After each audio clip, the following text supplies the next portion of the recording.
আসসালামু আলাইকুম এভরিওয়ান, আশা করি আপনারা সবাই ভালো আছেন। হৃদয় খান এসডি মিডিয়ার পক্ষ থেকে আপনাদের সবাইকে স্বাগত। আজকে আমি আপনাদের আমাদের গ্রামের একটি প্রাকৃতিক সৌন্দর্যমণ্ডিত মসজিদ দেখাবো। আমাদের মসজিদটি 1967 সালে নির্মিত হয়েছে, যা প্রথমে তালপাতার ছাউনি ছিল, আজ তা বিল্ডিংয়ে রূপান্তরিত হয়েছে। এই মসজিদটি ভিটিপাড়া গ্রামের প্রথম মসজিদ।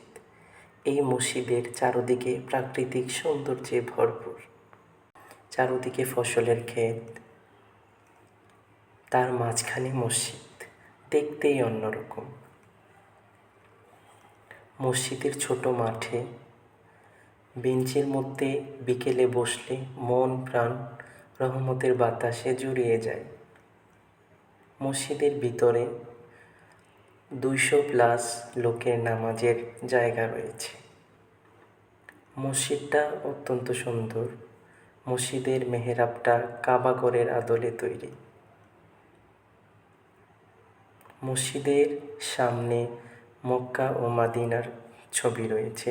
মসজিদের সাথেই রয়েছে ফুরকানিয়া মাদ্রাসা। মাদ্রাসার সাথেই রয়েছে হুজরাখানা। তার পাশে অজুখানা ও ওয়াশরুম রয়েছে। এই মসজিদে আসলে রবের কথা মনে পড়ে।